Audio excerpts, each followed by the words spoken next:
Hello, everyone. Happy Friday, and welcome to another episode of What is School For?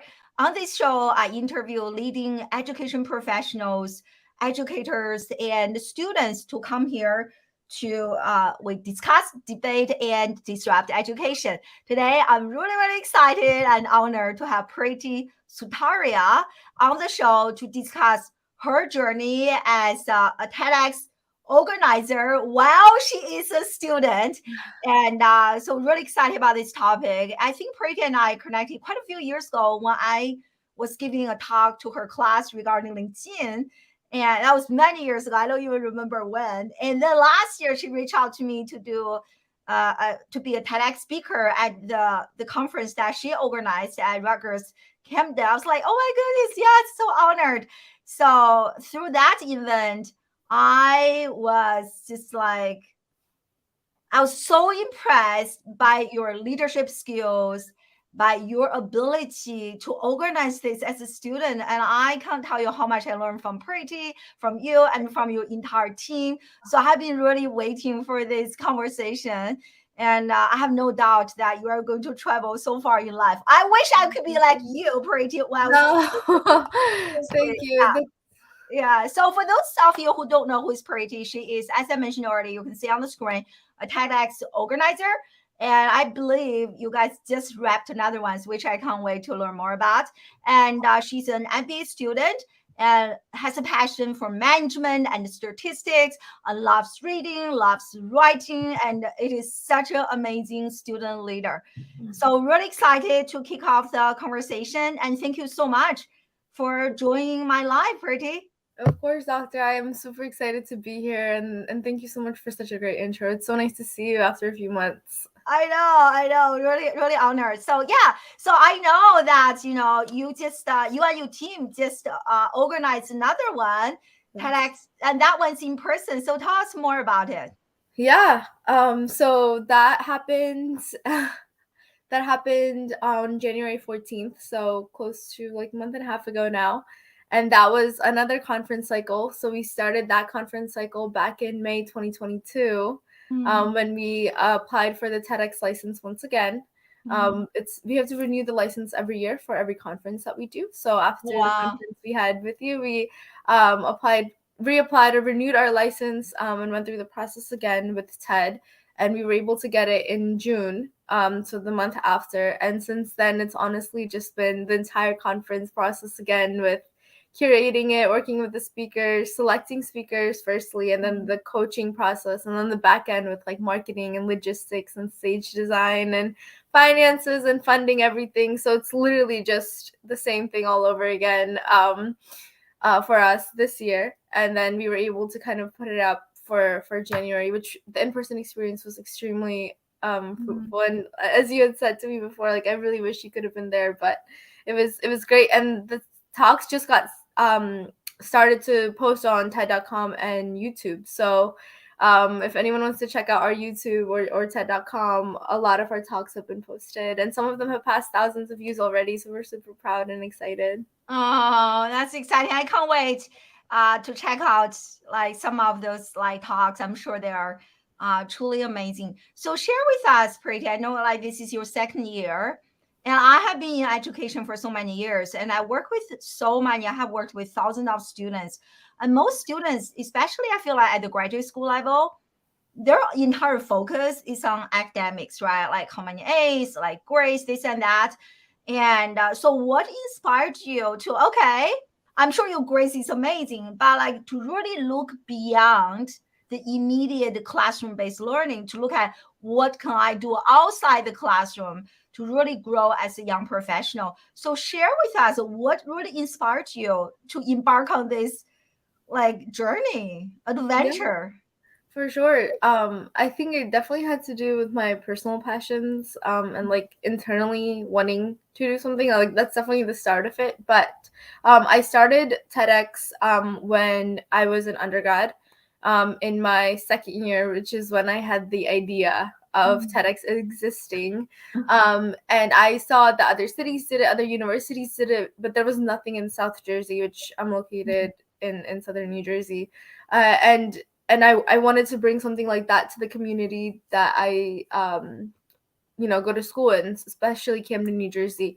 Camden has its own stereotypes, which aren't always Mm. positive, and I wanted to shed a positive light on the community because Camden honestly has so much more to offer. And we wanted to bring ideas worth spreading basically to that community, and bring innovation there, and bring speakers there, but then also shed a light to see like, hey, this is what Camden can produce. So that was one of the biggest reasons with that, like bringing a space like TEDx, like a TEDx stage, to a Mm. community would be so amazing. So that's when I thought of it and did the research to see like what would I need to do to bring a nonprofit like TEDx to my university at that time. Now I'm thinking on the city level, but that'll be for Wow. later. On the university level, and we were able to and I was able to, come up with TEDx Rutgers Camden, and then just started with some conversations at the school administrative level, and set out a call, and then worked my way to actually, speak with Ted and figure out how I can make it come alive on campus. Wow, that's amazing. So when you got started, I'm sure you are the person with that vision. So like, were you just like being solo by yourself on this journey? Like, how did you recruit other? Like, do people think, oh, you're just crazy? It's not going to happen. Why have so much work that needs to be done? Things like that. So how did you grow? Like, your team members are really strong. Yeah, no, for sure. So initially when I started, it was just me, where in the very beginning with the idea and like presenting it to different people. But I actually had a colleague at that time, Melissa Maselli, who you Mm. met and worked with, who was in student government with me. And both of us had just joined student government that semester. And we had similar advocacy interests, similar like both of us were very much on the same wavelength Mm. regarding every single initiative that we did. And I was like, wow, like, this person is great, and we're both like had similar interests Mm. in things we did, but we were extremely different in terms of our work styles, things that we were good at. That's why when I was thinking about TEDx, the one of the first people I actually presented it to was Melissa, and I was like, "This is something that I want to do on campus." And this was my very first semester there, and it was also COVID year, so all of this happened virtually. So I was like, and I don't really know many people, but I know you. We work in SGA together. Like, if you're interested in this, I would love to have you on the team.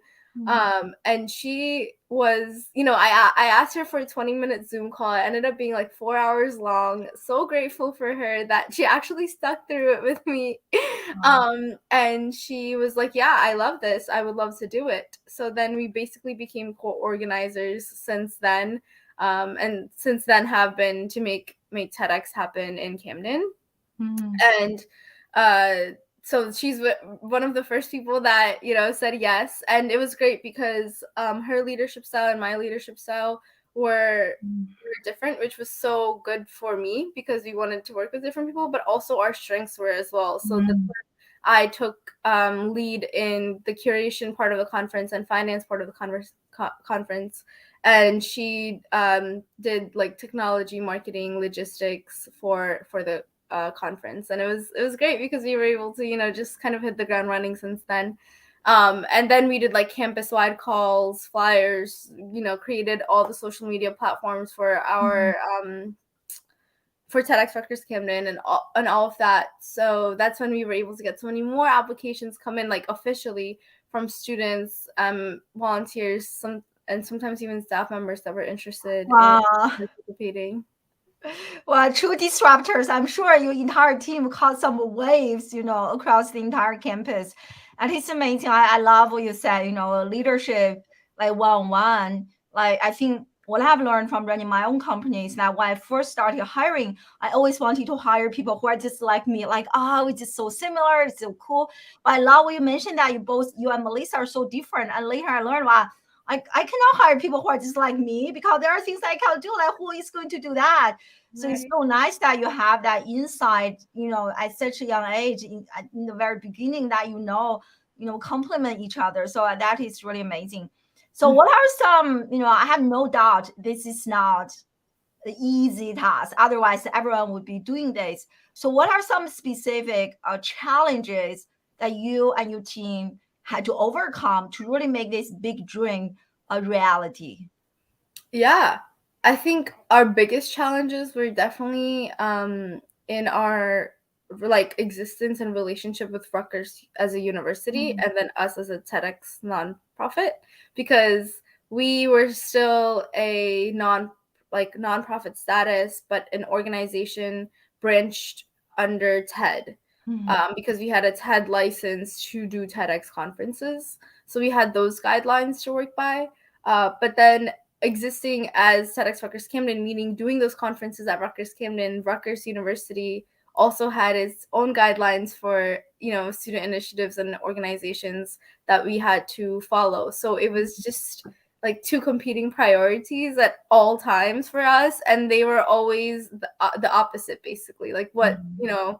what was expected on these guidelines was maybe sometimes going against the guidelines of the university, That's whether it right. be with ticketing or um food or speak, like just so many different things that we had to work through. So I think a lot of our struggles were that, but I think the biggest one was definitely funding, Mm, because we had to fund like $30,000 for our conference mm, annually, and that was completely from scratch every year. And it was on our own. Like we weren't funded by the university. We didn't get like a fund or anything. It was, we started at $0, and that we had to do crowdfunding, ask donors, ask sponsors, go around the community, go around different offices, just departments, professors, and say like, hey, can you give us a sponsorship, and things like that. So it was literally funding 30,000 from scratch, and I think that was probably the biggest challenge for us in terms of mm, like the something that I can talk about forever. But took up so much time and effort out of everyone was making funding possible for the conference, which we were able to. So super thankful for the team and everyone that supported us for that. But that was not something that was just given to us. It was something mm, that we every year, we have to fundraise for it. mm, And then I think second challenge internally, maybe within the organization, would probably be during our very first year, figuring out what an idea worth spreading was for our community. mm, Um, we mm. got lots of applications our very first year, but then this past year we got close to 200 from all over the Wow. world. And of course, you only choose 10 speakers for our conference. So it's like, selecting that and figuring out what an idea worth, because, everyone that submits something, their idea is an idea, but us, like us having to figure out what is an idea worth spreading for our community that is Mm, also something that will help the global community. mm. We basically all sat down and created a rubric for it, so now we feel so confident in it, and we Oh, feel look at that. but initially when we had to think about it, it was a lot to see like, what is it that our community needs, that a global community needs as well, that would be fruitful coming from a city like Camden, and what kind of speakers do we want to bring to our hometown. So Mm. with that, we created this with this rubric, which is TED approved. And we're just so, now I feel so much more confident, especially this year. We felt so confident in our selected speakers and everything we did, because it all came off of our work. Oh, I'm sure next year will be even better, like even like next level. So I have so many follow-up questions. Now I run my business, even just like $1, right? It's like nothing, but nobody will just give you $1 without like a purpose. So $30,000 is definitely not a small amount. I know this because I have been there myself. Yeah. So, what do you think are some of the biggest skills that you have learned throughout this entire journey that really contributed to your like personal and professional growth? Yeah, I think it definitely has to do with like strategy, not to sound super like business like, but like strategy, operations, and people skills. Mm, I Those three things TED has taught me so like better than anything in my entire life, I would say, because I have touch so many different parts of conference planning now, like all parts of it, I would say, but it has led me to so many different tasks and responsibilities and roles and people that I feel so much more confident in those skills now, whether it be curation and working with speakers, working with coaches, or like things that I had no clue, like videography, stage design, photography, sound, miking, like things where I'm like, what? Like now I'm like, oh wow, like this is how this works, or this is how we live stream, or this is how we do this. Whether it be live production or virtual production, especially because of the, COVID year fiasco that happened. And things that actually made me fall in love with things I didn't know I would like. So like initially, as you know, I'm a management and statistics major, and that was it, because I knew I wanted to go into positions of leadership. But then TED made me, so like TEDx exposed me to marketing like on a whole different level. So now my MBA is in marketing, concentrated marketing, because it showed like I actually loved the marketing that we did, and I loved the reach we had, the different types of people we reached, the communities we were able to reach with the plans we had, the campaigns we ran. And I just didn't see all aspects of marketing until we were able to pull through with it with TED. And then just finances. I wouldn't say that was my favorite experience, but I learned the most from that experience. So yeah, for sure, I learned so many different things because of TED that has and will continue to help me in my professional and personal career, because it just working with so many different types of people, whether it be Rutgers administration or TED or speakers or potential speakers, my teammates, it just I feel like I can work with different types of people now, and I can work in a team, and I feel ready. Mm-hmm. I have to say that, you have such excellent people skills and leadership skills. I still remember when we did like Zoom meeting, you and me, and the TEDx speech coach. And sometimes we don't have the answer to a question. We just ask you. I'm sure maybe sometimes you don't know, but you always answer all of the questions. Just like so professionally. As yeah, I got it. I got you guys. I got you ladies. I know the answer. So the level of confidence and how you can just like, that just like very, very, very impressive.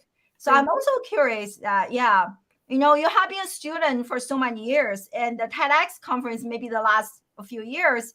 So if you can kind of compare the two, almost like two different learning experiences, like which experience really helps you or helped you grow the most, like in terms of as a young working professional?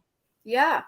Um I literally like in this question, I resonate with your TEDx talk so much, the start of it, where you shared your personal journey, because I feel the exact same sentiment. I think since the start of my, like since I started school, which I had started in India and I was born there, and even I would say until my first year of college, I was very much like grade obsessed, and like I want to be successful obsessed, because I want to make my journey worth it, um and the sacrifices that we've made worth it. And it definitely, you shared, this comes from sometimes upbringing, like Asian mindset. Like there's so many things that go into this, but I was a part, a product of that environment for sure, just like you. And I was extremely grade obsessed. And I think this is something I'm super proud of myself in, is that I've changed that. Like, and I think TEDx definitely helped me change that. And it's a huge part of my journey in changing that, because it's like knowing there is so much more to life, and so much more, like, my grades are not my worth, and it's not something I need to surround myself with all the time. And that I can be amazing and successful and worthy, even with not 100. And being at that stage in my life now, it feels so much freeing, that I don't have to constantly just strive for that perfect score. And there's other things and bigger things that I have to worry about. I think if I didn't have things like the jobs I worked, or student government, or TEDx, which is probably the biggest one, I would be very much still obsessed with my grades, because that's all I did. But because I had these other things, these other commitments that I was passionate about, I was so much more worried about those things, and so much passionate about those commitments, that my grades just felt not saying I put it aside, but they didn't feel as big to me anymore. I was Mm, this doesn't mean much. These classes don't mean much to me as much as TED means to me, or putting mm, up this conference means to me. Like at mm, some point, the TEDx conference cycle and our meetings kind of, I used to prioritize that over my own classes, which I'm not saying is a good thing, but I'm saying it meant that much to me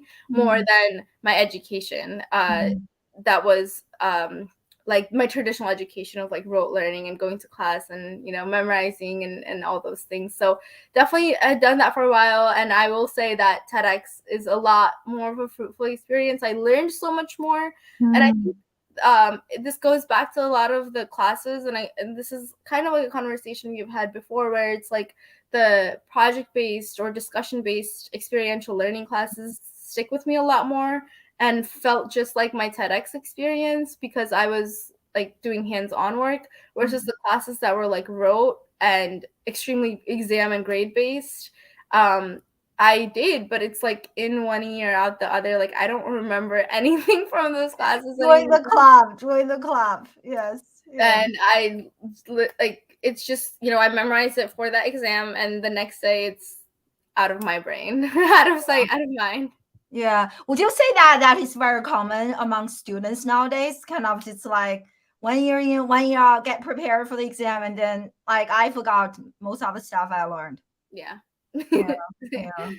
Yeah, yeah, I love that comment from Alice, and I so agree, right? Like, why students need more experiential based learning. I can't agree more with you. So earlier, Pariti, you mentioned that strategy, operation, and people skills. Those are kind of the three most important skills that you have developed through the TEDx. So I'm also curious, if I ask you the same question, what are some of the skills that you have developed through traditional class based learning? This is so much harder. Yeah. Um, I I would say note taking. Okay. Um, yeah, note taking is definitely one of them. I think traditional school based learning has taught me to be a planner and Mm, always have an agenda, and I color code my notes, and I'm extremely organized. So my organization skills have definitely, I would give back to my classroom mm, days of, getting different things, having to take notes, and basically to do well in the classroom, you mm, need to be someone who's organized and can take notes in order to then get good grades. So I think my being organized as a student was really important to being successful in the classroom. mm, And I think listening skills, mm. constantly being lectured at, I would say the majority of my life, and just I feel like I and asking the right questions, I would say that, Mm, because it's like you will get very little time to ask questions, and not your questions aren't always answered. If every student in the class has a question, your question might not be one that gets chosen, but being able to ask the right mm, questions that are important will get you the answer that you want, and listening. mm. I love those. So different from what you have learned from TEDx talk, right?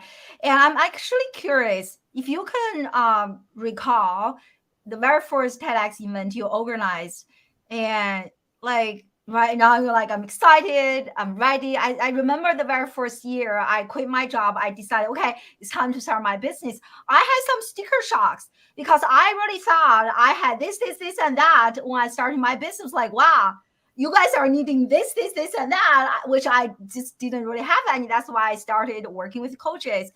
And even nowadays, from what I have read in so many reports, there's a huge skills gap among college graduates, right? They don't really have the skills. So when you were organizing that very first TEDx conference, did you have any like sticker shock? Oh my goodness, I have no idea how to do that.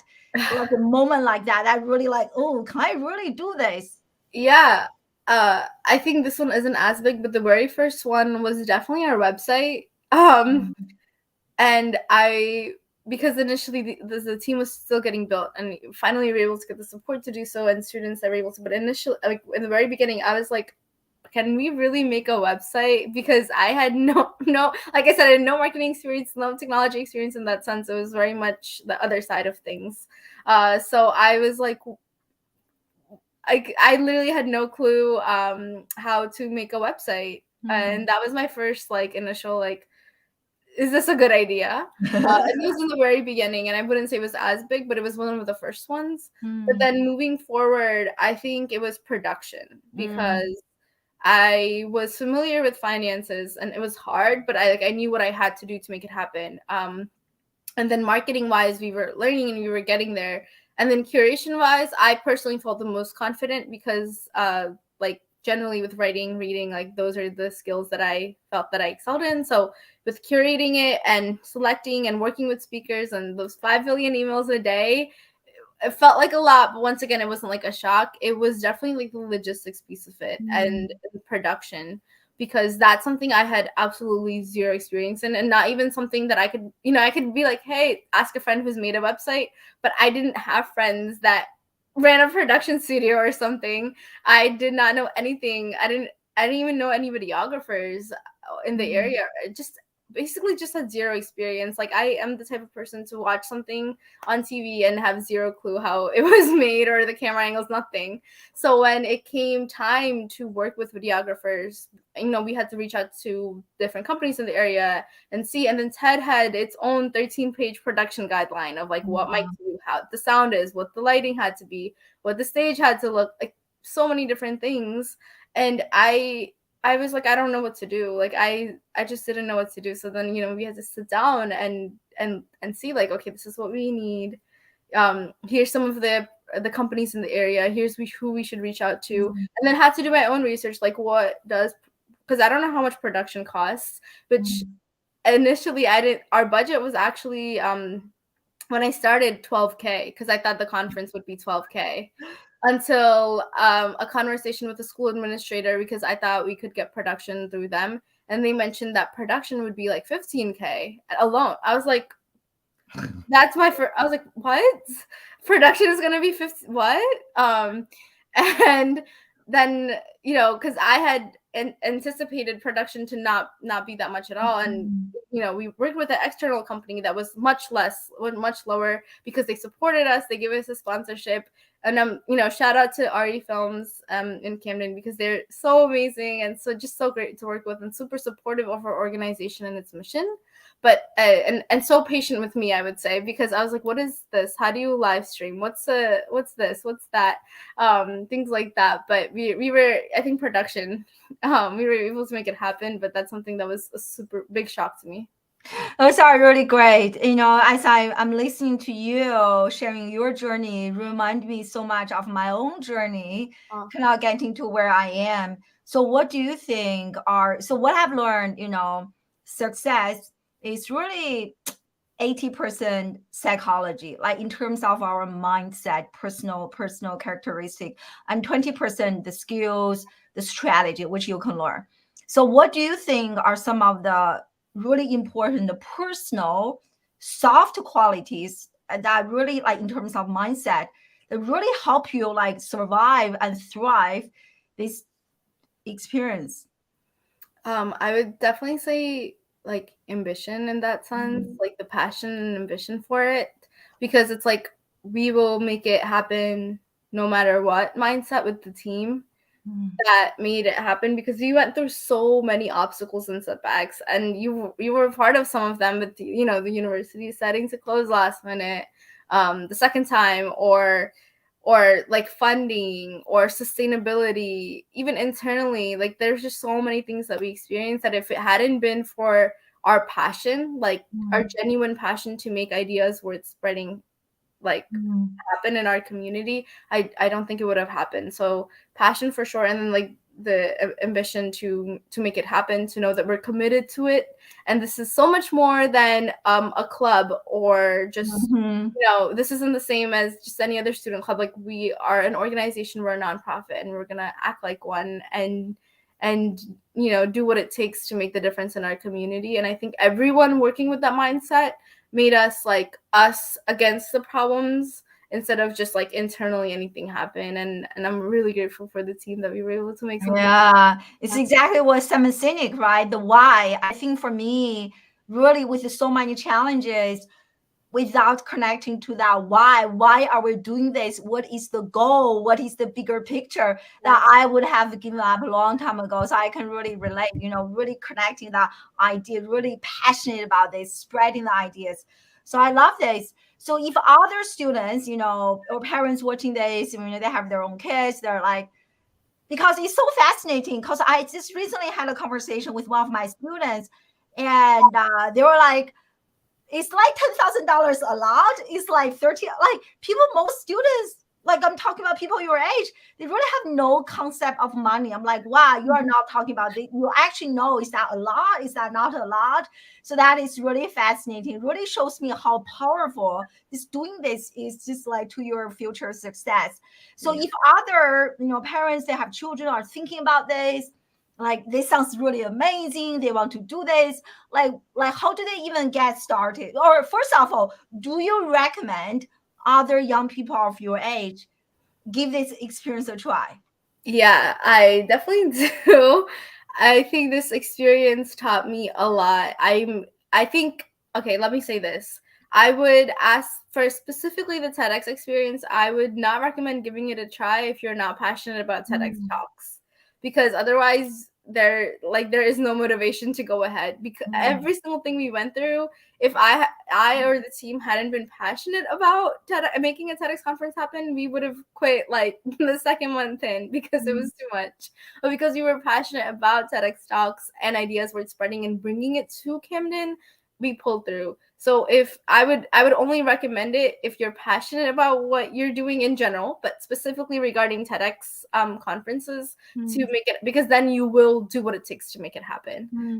Even though the do what it takes is a lot, it's worth it, because then every single thing is just a part of the journey, and it doesn't feel like it's dragging you down. Like every single part of the journey I am so grateful for, because and every single setback I'm so grateful for, because it made the end goal, the end product, so much more sweeter. Like when it happened, I felt so proud of the team, and it felt just so good. And I don't think that would have happened if it hadn't been for like all the obstacles in our way.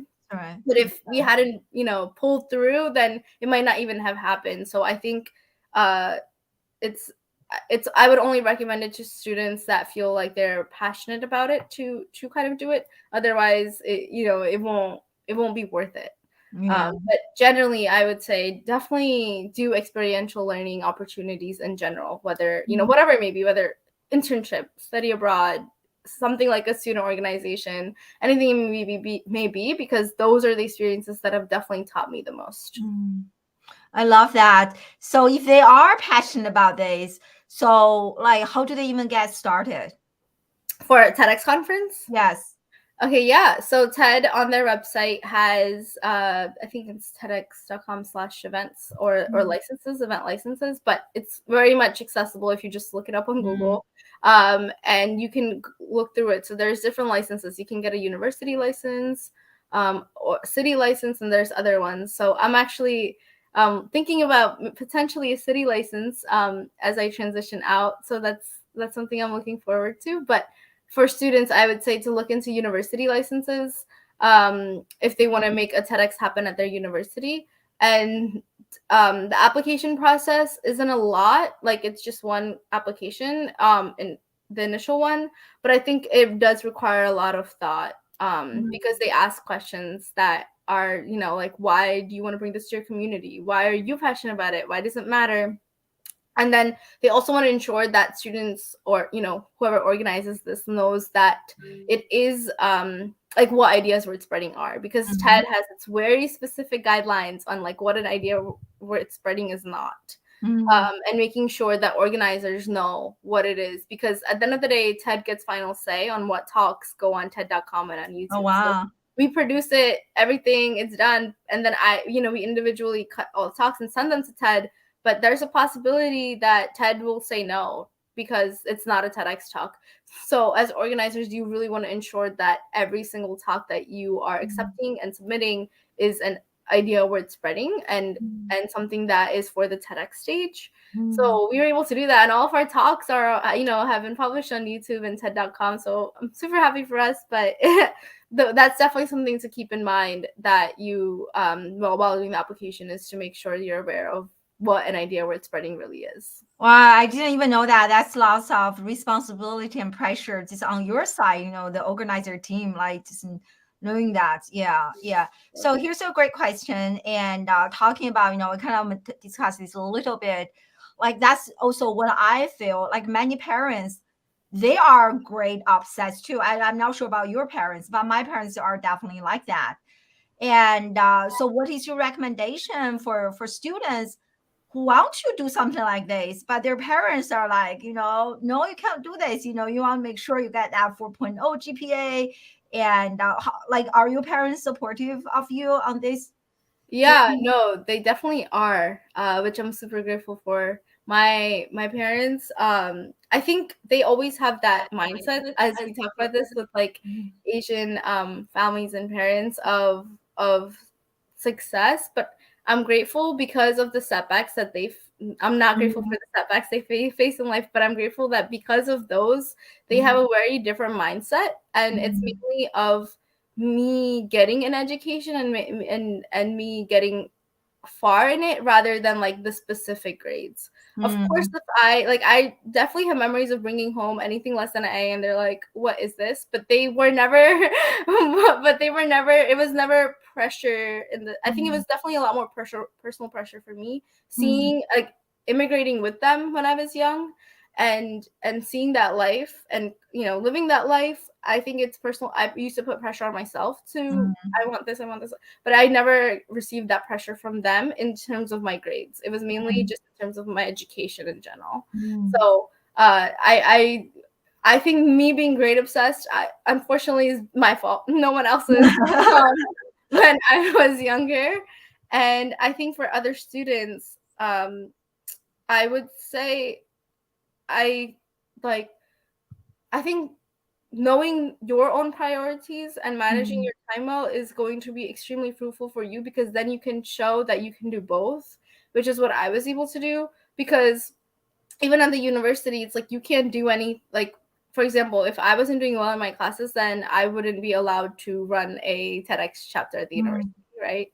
So it's like knowing that I can be a full-time student and do well in my classes, and also do my other commitments and activities and work, and that I can make it happen. And the only way I was able to do that was definitely by managing my time well. And I Mhm. think if you can show, which I was able to show, not just the university, but my parents, just everyone in my life, that hey, I can manage my time well, because look, I can do this and I can do this. Mhm. Um, I think that'll help. And then knowing that the experiences, and I think this is for the parents, like the experiences that you get from experiential learning surpass the experiences that I ever received as a student, in terms of in the classroom.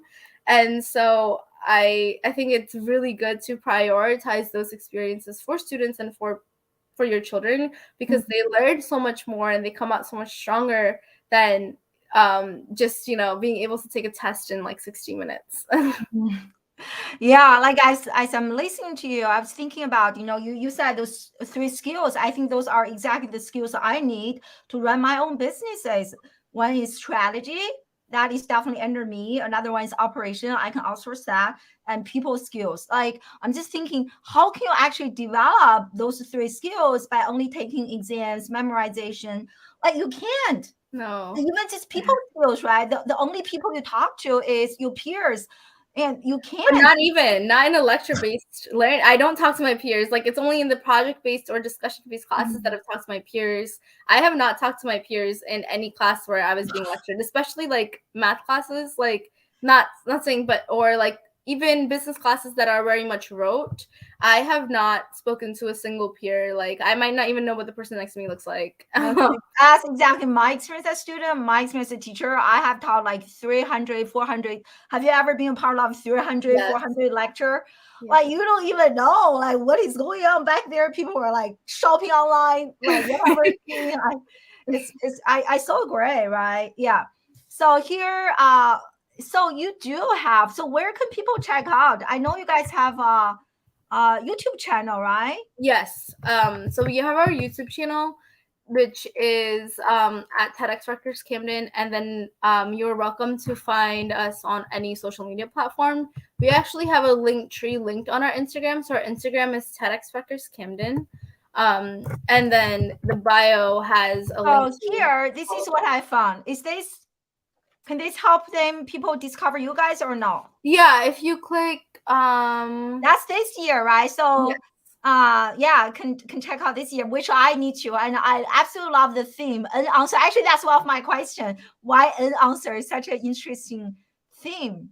Why is that? Who like, is that a group idea or what? Yeah, so we actually we came up with unanswered. So brand new ending I was the theme for your conference, which was our first one, which came from the quote that you can't go back and make a brand new beginning, but you can start now and make a brand new ending. And then we, came up with the theme brand new ending. But for this year, we didn't even have a quote or anything. Like we had nothing to back. So we were just looking at things that we can like words that are like go with what we're going at, which isn't a brand new ending, but things that are innovative. And I was like unanswered questions, and someone else was like things that are unheard of. And then we basically, it was like one brainstorming session where we decided that we were deciding between unanswered and unanswered questions, and we thought unanswered questions even kind of narrowed it down too much, and we finally decided to keep it super broad at unanswered. So then anyone that applies, any professional speaker, whoever they may be, can speak about something unanswered in their industry or the topic that they're passionate about. So yeah. That's amazing. Yeah. That's great. And so I love that. So this is the link, and I imagine this is from this year. Yes. That's great. So let me share the link. So who did this video? Looks really cool. The video here. Is Oh that yes, that's our trailer. Once again, back shout out to RE Films, the same production company that did production for our conferences. They also did that trailer for us through a sponsorship, actually. So super grateful for them. yeah, I'm just posting this YouTube channel link. Are you organizing one? I'm sure next year. Yeah. So I'm going to be graduating, but Melissa and I have been thinking about a city TEDx, potentially something like TEDx Camden, and applying for a city license. So we haven't done this yet, but just letting the word out that we are thinking of potentially applying for a city license and doing TEDx Camden. Wow, that's exciting. Are you excited? Yes, I'm super excited and just reeling in the success of this past conference, because this one was so much more, especially because it was in person. And we're still, working on the back end. Some talks still need to be posted, marketing, post conference conversations. But so a lot of that is still happening, but it just feels so great that it happened and that we pulled through. So for sure, very excited. Yeah, I just share this also in the chat box. Everyone, there are a number of additional links, and I love how everything's color coded. That's the theme. I really like it. So Yes. that's great. Yeah, that's amazing. So where do you see yourself now? You're graduating. What's next for you besides this like city level organizing Yeah. event? Yeah. So, other than the MBA, so I do plan on doing the MBA while I work full time as well. I have Yeah, been, sorry, that's exactly my question too, Alice. Yeah. I have been looking at various different jobs, various different industries, and honestly been applying. So that's kind of where I am in my journey right now with just the job process, whether it be previous internships and reaching out again, or some initial offers that I had, or applying. Using the power of LinkedIn, which very much still a big proponent of, and networking. I've been doing so many more informational interviews. I try doing a few a week now, just to learn about different people and their career paths, their journey, their company, to see if it's something that fits my interest, my passion, something that I might want to do. So kind of like that's where I am, where I'm applying and seeing what it is that really talks and speaks to me. And Mm-hmm. yeah, if anyone has any recommendations or opportunities, please send them my way. I have no doubt with your people skills, skill set, mindset, you are going to go so far in life. Do you have a specific industry that you are looking Yeah. at? So currently I have been looking into marketing management type roles and project management roles. A few different conversations have had recently have been regarding consulting, which is not something that I have much experience in, but I'm looking into. But for now, in terms of where my experience lies and what I'm looking into, definitely marketing management and project management. And then in terms of industries, um, I've done you've had this conversation, so many different internships in very different industries. But so where I am now, I think starting off, I want to go back in tech for now, Mm-hmm. because that was a really great experience for me this past year, and like within startup culture and like innovative spaces, and I really liked how fast paced it was. So interning at Twilio was great, and I think tech is a startup is a place that I think I want to start my career in. Mhm. I love that. I love that. And which reminds me, and so one student who used to talk to my students a lot, and she was also in her job application, definitely leveraged LinkedIn a lot. And she was such a powerful disruptor because her resume, I don't know if this tip will be relevant to you, because she's also in that technology startup space. And her resume was literally like pink and purple because it is her favorite color. She said she was using the black and white, like never heard anything back until she started to disrupt, do things very differently. I saw the design is like literally pink and purple. I said, why those two colors? Her favorite colors, and she actually got a whole year, I think, internship or job at Tesla. Oh So wow. which is a really crazy story. So just in case, Yeah. dare to be different, dare to disrupt. Yeah, yeah. So Yeah. I so great, right? Amazing, awesome. I'm like, I just feel so like this, like everything you do is just like so amazing. So I love it. I love it. So final remarks for students and like kind of you're graduating and for students who are kind of in your shoes a few years ago and trying to figure out, do you think most students are feeling prepared or unprepared for their future?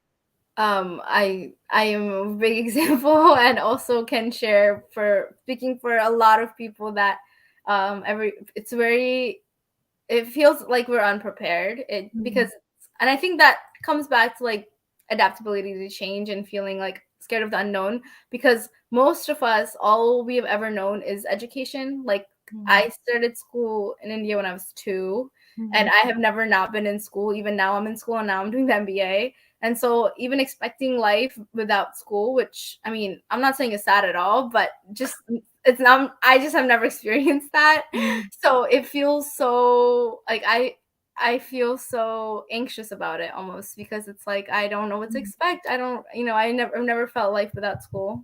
mm, So yeah.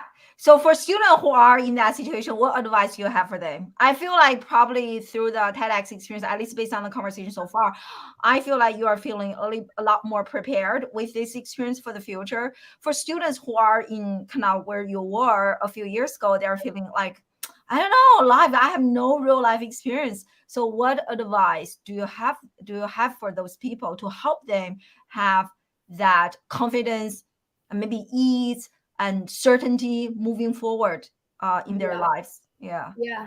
I think being like not really sure of what's to come is something that is common. I mean, I'm feeling it now, right? Even with the Mm, things that I've done, I'm like, once I graduate, what will life be like? But I think the reason I feel confident about it too, simultaneously, is mm, because of my experiences like TEDx, like mm, the jobs I've had, or things like that. So I would definitely recommend for those students to gain those experiences and to create that life outside of their mm, education as well. So it's their, everything that they do isn't just going to school, coming back home, and doing homework for the next day, mm, but they're able to create experiences and opportunities, and take on, like, use them basically to their advantage, and create that life outside of school as well. So school isn't the only thing and then you don't know what to do.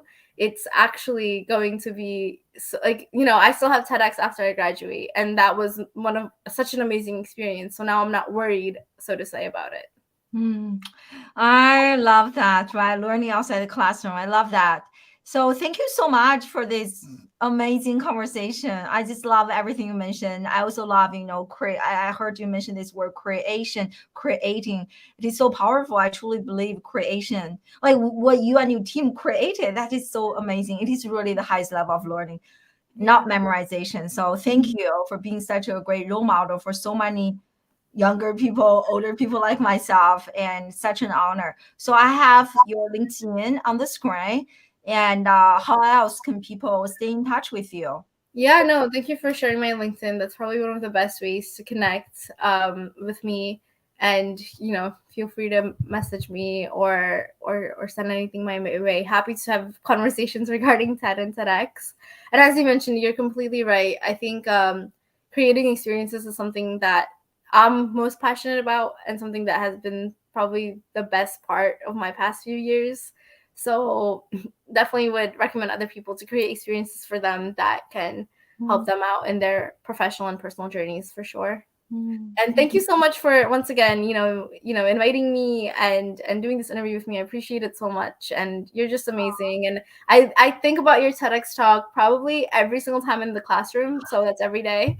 And then I recommend it to as many people as I can, because I'm like, look, like I actually just made a friend watch it a day ago. I was like, look, watch, because she was talking about one of her grades, and you were talking about this, and I was like, watch this TEDx talk, like this explains it, because you were talking about how schools are obsolete and we need to overturn the system. It was a much larger conversation, and I was like, good. Dr. I's TEDx talk literally explains this and puts it into words. So watch it. Oh, thank you so much. I really, really appreciate that. That means a lot to me. So thank you so much, Pariti. Yeah. And I so great, right? Amazing. Definitely, definitely amazing. Yeah. And after we finish this, I would love to share a few quick LinkedIn tips with you. So I hope can really help you in terms of job search, everything. Yeah. So thank you so much, everyone, for joining us live. And in about 2 weeks next, because nowadays I'm doing the shows on a monthly basis. So next month, I'm interviewing one of my friends who are in the same mastermind group, and she's a homeschooling mom and has 6 kids. A bunch of her kids have all become like change makers, multimillionaires. So we are going to discuss that journey as a homeschooling mom and how their kids kind of carved out being their own trailblazers, their own path and future. So I believe it is the second week in March.